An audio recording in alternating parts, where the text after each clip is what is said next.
seront soutenus. Très belle soirée à tous.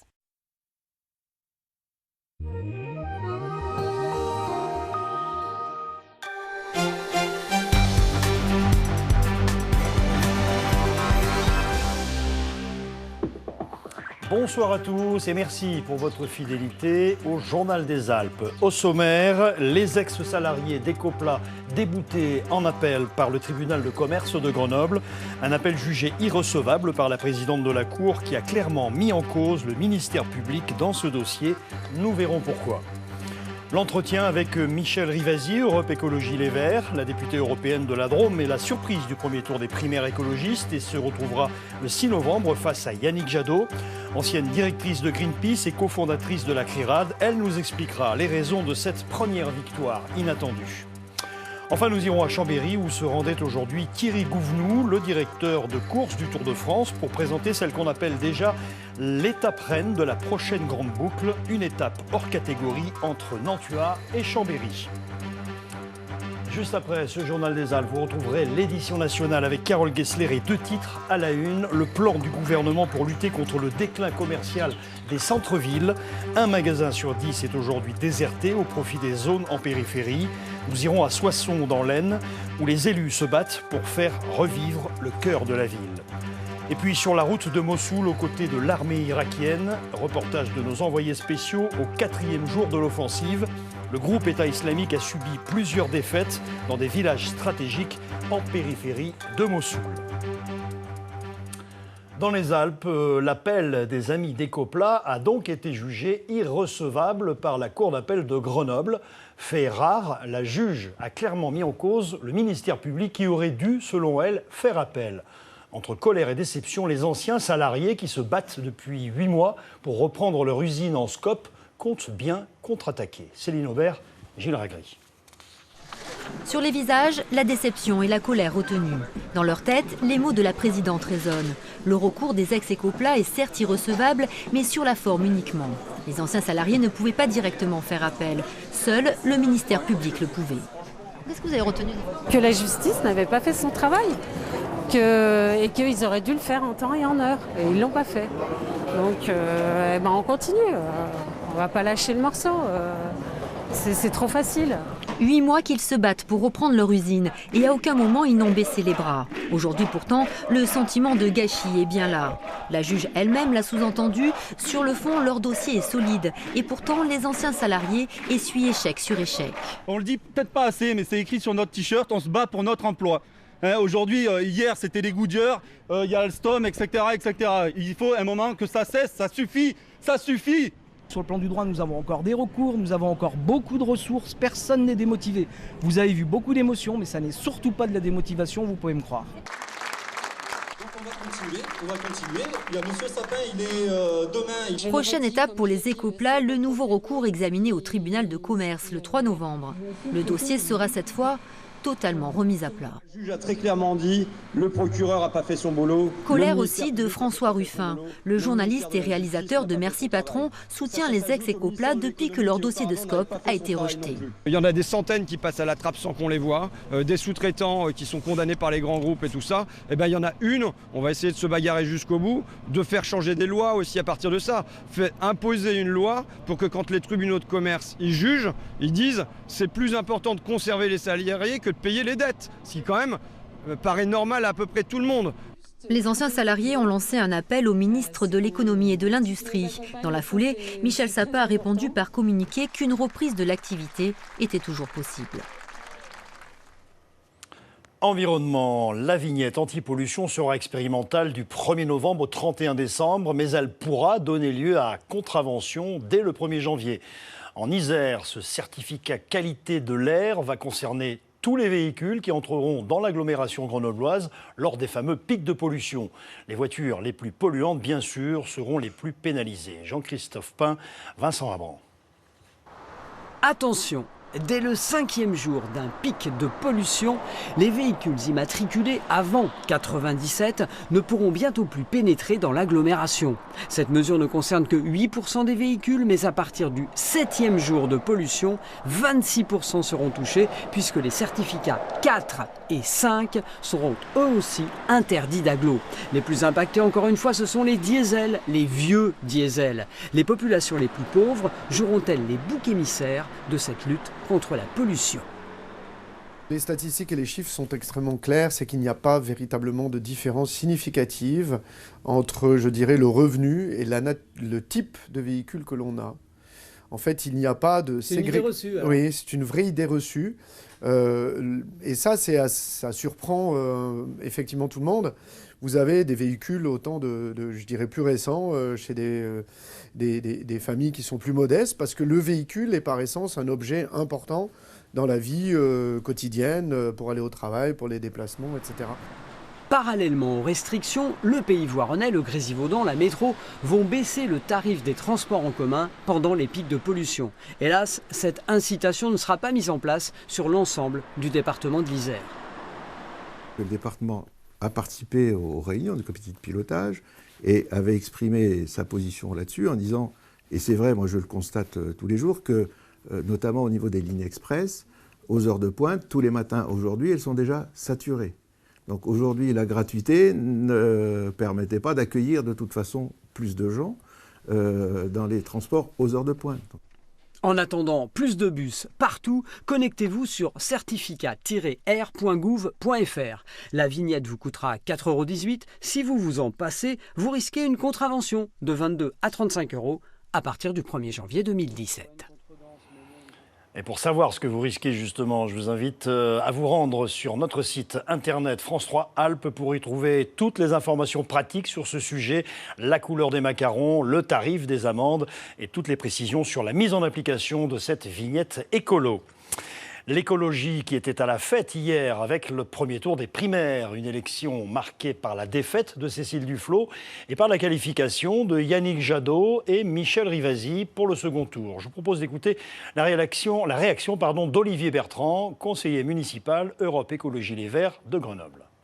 Il y avait 4 bons candidats au premier tour, il y aura 2 bons candidats au second tour, donc c'est une primaire qui s'est bien passée. Les résultats sont clairs, donc maintenant il faut entamer ce second tour avant de désigner notre candidat. Je crois que la plupart des personnes qui se sont exprimées ont voulu mettre en avant des personnes issues de la société civile qui n'étaient pas dans l'image très dégradée de la politique en général que nous avons aujourd'hui en France, et c'est cette manière de voir l'ensemble de la classe politique qu'a subi Madame Duflot. Voilà pour cette réaction d'Olivier Bertrand à la mairie de Grenoble. Et je vous propose maintenant d'entendre la principale intéressée, la Dromoise Michel Rivasi, députée européenne, qui affrontera Yannick Jadot au second tour des primaires écologistes. Ce sera le 6 novembre. Bonsoir Michel Rivasi, vous vous êtes qualifié hier en finale de la primaire écologiste derrière Yannick Jadot, 35,61%. Vous avez rassemblé 30,16% des suffrages devant Cécile Duflot, qui elle n'a fait que 24,41%. Au passage, Cécile Duflot, vous pensez que c'est sa participation au gouvernement qui malheureusement l'a condamnée entre guillemets ?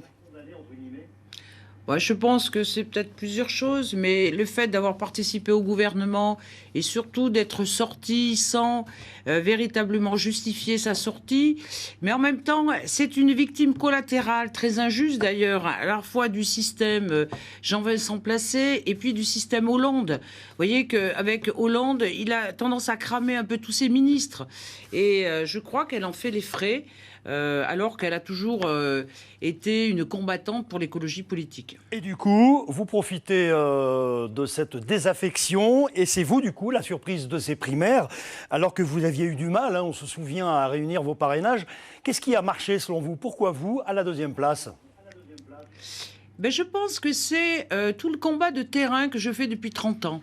voyez, quand vous avez vu qu'il y a eu plus de 1000 personnes qui se sont inscrites à ces primaires et qui sont en dehors des adhérents d'Europe Écologie Les Verts, eh bien, moi, je suis allée les chercher pour leur dire, vous voyez, quand je me suis bagarrée pour vous sur des victimes, par exemple, de certains médicaments, je pense au Mediator, mais je pense aussi à la pilule Diane 35, tout le combat que j'ai pu mener depuis 30 ans par rapport au nucléaire. Vous savez, à l'époque où j'avais créé la CRIRAD, ce laboratoire indépendant qui avait dénoncé le mensonge d'État concernant le nuage de Tchernobyl, ou tous ces gens qui se bagarrent sur les antennes relais, où on a créé un autre laboratoire sur les rayonnements électromagnétiques. Tout ce combat sur le terrain, eh bien, je pense que si j'ai ce résultat aujourd'hui, c'est grâce à la mobilisation de tous ces citoyens qui disent, ben voilà, au moins, on a une politique qui est toujours intègre, qui a été authentique et qui a fait le lien entre le travail de terrain et le travail législatif, que ce soit à l'Assemblée nationale quand j'ai été députée ou en tant que députée européenne. Et face à vous, Yannick Jadot, un ancien de Greenpeace, lui aussi, il se pose en rassembleur. Et qu'est-ce qui finalement va vous différencier tous les deux ? Ben écoutez, je pense que c'est aux électeurs. Ils vont nous entendre débattre tous les deux. Ils vont voir quelle est la personne la plus adéquate, la plus convaincante pour faire que l'écologie politique soit au centre de cette présidentielle 2017. Moi, je veux véritablement gagner cette présidentielle. Je veux qu'il y ait de plus en plus de votants pour dire que l'écologie politique, vous voyez, c'est pas seulement l'environnement, mais c'est toute la dimension sociale. Il faut répondre à l'urgence sociale où les gens, vous voyez, avec des petits revenus, des petites retraites, n'arrivent pas et se tournent sur le Front National. Moi, j'ai envie de leur dire, tournez-vous sur cette colère verte qui peut être une colère positive pour construire un monde meilleur. Et puis, l'urgence économique. Quand vous voyez le nombre de chômeurs, le nombre de gens qui sont mal logés, il faut apporter des solutions concrètes. Et l'écologie politique, vous voyez, ça englobe toutes ces urgences-là et on peut apporter des solutions par rapport à la situation actuelle. On a compris qu'il y avait urgence. Merci à vous en tout cas d'avoir répondu à nos questions. Merci Madame Rivasi. Et voilà pour cet entretien enregistré dans le courant de l'après-midi en duplex avec Paris. L'autre victoire des défenseurs de l'environnement, c'est dans la loi montagne qu'ils l'ont obtenue. Celle-ci est actuellement en cours d'examen au Parlement et au Sénat, mais elle stipule déjà que les équipements de ski obsolètes laissés à l'abandon par les exploitants de remontées mécaniques seront enlevés à leur charge. Et on en trouve un peu partout dans les Alpes. Exemple, en Haute-Savoie, Ariane Combe, Florinébat. À l'arrêt depuis 3 ans, le téléski de Orange, petite station au Savoyard de moyenne montagne, n'a pas survécu au manque de neige. Avant même que la loi ne l'y oblige, le propriétaire des lieux avait pris l'engagement de démonter la structure. On s'était engagé à gérer nos déchets, donc ça fait partie aussi, démantèlement des appareils qui ne servent plus, font partie aussi de l'environnement, donc il n'y a pas de... On ne se pose pas de questions, ce sera enlevé, quoi. Si cet exploitant est soucieux de l'environnement, ce n'est pas le cas de beaucoup d'autres.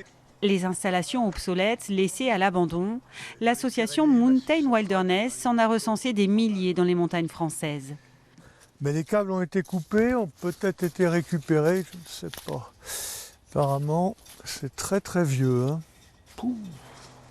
L'amendement de la loi montagne, en cours d'examen au Parlement, prévoit d'obliger les exploitants à démonter les remontées mécaniques vétustes. Une victoire pour les défenseurs de l'environnement, mais la loi ne sera pas rétroactive. Toutes les installations qui ne sont plus utilisées aujourd'hui ne rentreront pas dans cet amendement. Donc nous aurons encore énormément de travaux à faire en montagne pour beaucoup d'années, mais nous espérons que grâce à cet amendement, nous pourrons avoir des subventions pour enlever ce qui reste. Et il en reste encore beaucoup. Depuis 15 ans, les bénévoles de Mountain Wilderness ont déjà retiré près de 400 tonnes de déchets dans les montagnes françaises.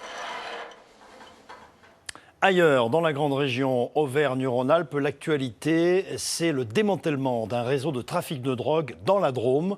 Le fruit de 2 ans d'investigation, 7 personnes ont été placées en détention provisoire. Hugo Chaplon, Stéphanie Yvon. Une affaire qui sort de l'ordinaire. C'est en ces termes que le procureur de la République de Valence a qualifié le démantèlement du réseau de trafic de drogue. Dénouement d'une longue enquête commencée en 2014 à Romans. Le coup de filet a mobilisé police, gendarmerie, police judiciaire et le service des impôts. Tous ont mené leurs investigations pendant plus de 2 ans. C'est un trafic qui était en train de se mettre en place. C'était un gros investissement, effectivement. jour, nuit, week-end, sans compter pendant 2 ans. Dès que la situation le demandait, on activait les fonctionnaires, qu'ils soient chez eux ou au service, et ils venaient, ils répondaient présents.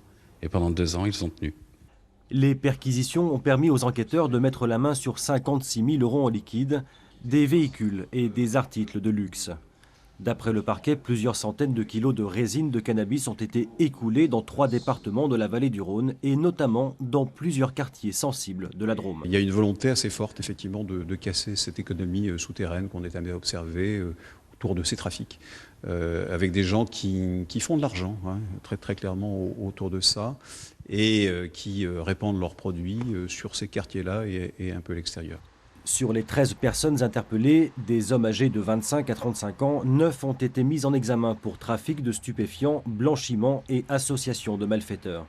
7 d'entre eux ont été placés en détention provisoire. Tout autre chose maintenant, des Savoyards à Dubaï pour une semaine gastronomique à l'autre bout du monde. C'est l'initiative d'une famille d'hôteliers et de restaurateurs de la vallée d'Abondance en Haute-Savoie qui est partie faire découvrir sa cuisine et sa culture accompagnée d'un groupe de musique folklorique. Ils sont rentrés dimanche soir, la tête pleine de souvenirs. Céline Aubert et Nathalie Rapuc. Quand le chant du corps des Alpes résonne dans le désert, voici l'aventure décalée et surprenante qu'a vécue une famille d'hôteliers au Savoyard. À l'autre bout du monde, la vallée d'Abondance. Dans la cuisine de son hôtel, Claude Trinquat est le nez dans ses papiers. Mais il y a encore quelques heures, il était à Dubaï. C'était super, c'était une belle expérience. On a vécu une semaine sympa, pleine de surprises, mais assez speed quand même. Pendant 10 jours, Claude Trinquat, son épouse et ses enfants ont participé à un projet un peu fou, une semaine savoyarde dans les Émirats arabes. Dans la cuisine de l'hôtel Hilton à Dubaï, le chef cuisinier a travaillé d'arrache-pied pour proposer chaque soir un repas d'exception dégusté sur la plage. Potée, raclette, tartiflette ou crozet, des plats typiques des pays de Savoie. Pour préparer la charcuterie, Claude Trinquat a dû se plier à des mesures d'hygiène spécifiques. Et pour les Dubaïotes musulmans, il avait sa botte secrète, la viande séchée de bœuf. On en a emmené un peu dans nos valises, après on en a mis dans les caisses avec les instruments, les corps des Alpes. Puis bon, il y a eu 2-3 petits problèmes avec ça, mais ça arrive à bon port. Vous en aviez combien? On en a amené une dizaine de kilos. Avec une dizaine de kilos, on sert pas mal de monde quand même. Cette semaine savoyarde, c'est l'idée d'une association, les Savoyards de Dubaï. Ils sont une centaine parmi les 25 000 Français expatriés. Dans ce pays qui vit à 100 à l'heure, c'était pour eux comme une parenthèse, un moment de folie où tout pouvait arriver. Un concert de musique folklorique devant des dromadaires par exemple.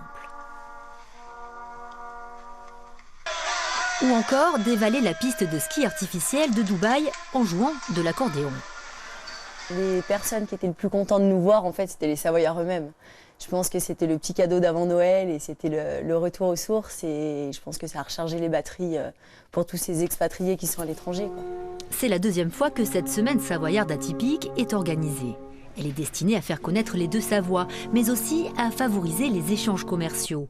Pour la famille Trinquat, la saison redémarre en décembre. Et nul doute, des Savoyards de Dubaï et même des Dubaïotes devraient leur rendre visite cet hiver.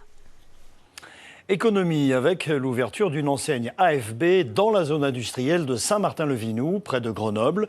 Inspirée du modèle allemand, cette entreprise solidaire et d'insertion récupère les déchets informatiques pour les recycler ou leur donner une seconde vie. Ils sont revendus à des prix défiant toute concurrence. Joël Serroni, Jean-Christophe Solari.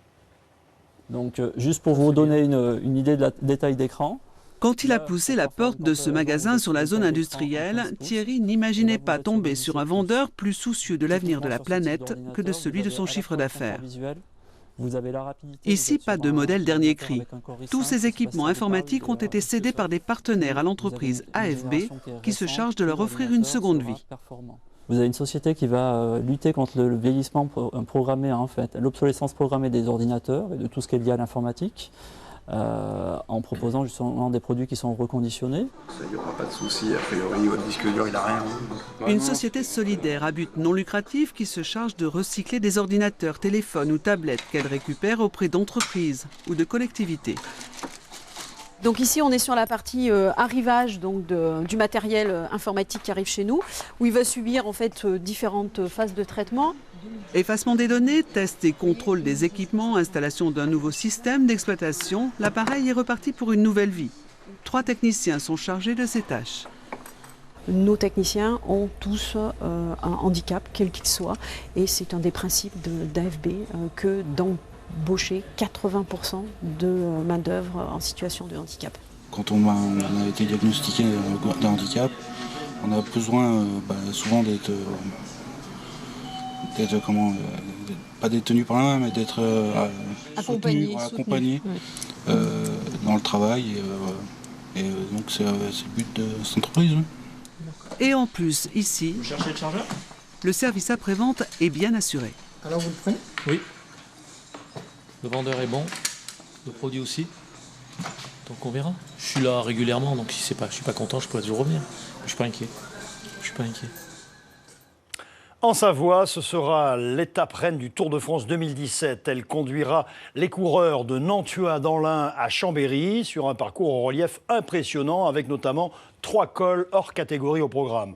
Aujourd'hui, Thierry Gouvenou, le directeur de course du Tour de France, est venu dans la Cité des Ducs pour présenter cette étape corsée. Bernard Portugal, Jérôme Ducrot. Le Mont du Chat, 17 km d'ascension, des pourcentages de 12% par endroit sur une route sinueuse et technique. Pour cette 9e étape entre Nantua et Chambéry, les organisateurs du Tour de France ont frappé fort. 181 km, 4600 mètres de dénivelé, avec en guise de hors-d'œuvre le redoutable col du Grand Colombier. Certains coureurs risquent d'avoir mal aux jambes. On aura du 20% dans le Grand Colombier, du 15% ici au relais du Mont du Chat. Et c'est des choses qui sont inhabituelles au Tour de France. Et voilà, maintenant on attend avec impatience de savoir comment les coureurs vont gérer ces forts pourcentages. Mais dans cette étape-là aussi, il faut bien compter que l'arrivée n'est pas au sommet, l'arrivée est en bas à Chambéry. Et il faudra aussi gérer et la descente et la plaine après. Donc c'est un vrai exercice délicat pour l'ensemble du peloton. Depuis la création de la Grande Boucle, les coureurs du Tour de France n'ont gravi qu'une seule fois les pentes du Mont du Chat. C'était en 1974. Il faut dire que cette ascension, qui culmine à 1500 mètres d'altitude, compte parmi les plus difficiles en France. Alors chaque été, des centaines de passionnés se lancent à l'assaut de ce col atypique, et pas seulement en vélo. C'est un col très très dur puisque je monte à pied et à vélo. Il est certain que ça va être une dure bataille. Il est dur, mais moi j'aime bien parce qu'il est tranquille. C'est un joli paysage. Si on s'arrête un peu, on peut voir l'avant-pays savoyard en dessous. Et puis quand on arrive ici, on a un point de vue qui est magnifique. Donc on est obligé de le faire. Le 9 juillet prochain, plusieurs dizaines de milliers d'amoureux du vélo sont attendus sur les flancs du Mont du Chat. L'arrivée de l'étape sera quant à elle jugée au cœur de Chambéry. Vous allez maintenant découvrir une technique artisanale rare et peu connue, la marqueterie de paille. Un métier que pratique Géraldine Jocou à Renage en Isère et dont elle espère perpétuer la tradition. C'est le dernier volet de notre série sur les métiers d'art. Il est signé Isabelle Colbrand et Joël Serroni. C'est au XVIe siècle que l'on commence à vraiment parler de la marqueterie de paille. Ce sont d'abord les religieuses qui la font connaître, puis plus tard les bagnards. Pour Géraldine Jocou, la découverte de cet art s'est faite par hasard, mais ce fut une révélation. Comme un coup de foudre.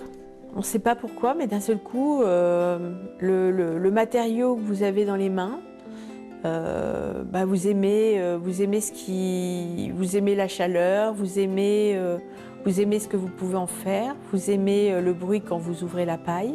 De quelque chose qu'on a dans les champs, on peut le transformer en quelque chose de très beau pour faire de la décoration. Au fond de son garage, dans un minuscule atelier, véritable caverne d'Ali Baba, Géraldine passe des heures à élaborer ses œuvres. J'ai indiqué la manière dont je voulais que ma paille soit présente sur la boîte. Si je veux à la verticale, à l'horizontale, enfin voilà, certaines pour me donner des effets après, faire par exemple là comme un escalier. Donc automatiquement j'ai fait des effets d'ombre. Les pailles de seigle sont récoltées en Haute-Loire. Il ne reste que très peu de producteurs. Elles sont teintes en fonction des demandes de Géraldine et acheminées jusqu'à Renage. Ensuite, elles sont fendues. aplatis et collés sur tout type de support, bois, verre, tissu ou fer. L'objet prend alors vie. J'essaye de rester sur des bases et les mêmes couleurs, parce que nos couleurs peuvent être plus ou moins foncées en fonction de nos envies du moment. Notre état d'âme passe dans les couleurs qu'on choisit ou dans les morceaux qu'on choisit. Par moment, si on est un peu plus triste, les couleurs vont être un peu plus tristes. Voilà. Si on est bien, les couleurs vont être plus gaies. Voilà, c'est comme ça. L'artiste a parfois des surprises en découvrant son œuvre. Ça, c'est la coupe soleil. C'est toutes des pailles qui sortent du même bain, mais la paille n'a pas absorbé la teinture de la même manière. Donc du coup, on a plusieurs nuances et des tons complètement différents. Un travail minutieux, tout en finesse, dans lequel Géraldine se laisse aller. C'est même pas réfléchir, ça doit aller tout seul. Voilà, ça marche tout seul. Par moment, on peut avoir des surprises quand on coupe la paille parce qu'elle peut s'effriter ou ça colle pas bien. Mais voilà, ça doit être fluide. La marqueterie de paille, un métier rare, un savoir-faire qui doit se transmettre pour ne pas disparaître. C'est ce que Géraldine Jocou s'efforce de faire avec conviction et surtout beaucoup de passion. Voilà pour l'information régionale. À suivre les prévisions météo, puis l'édition nationale. Très bonne soirée à tous et à bientôt sur France 3.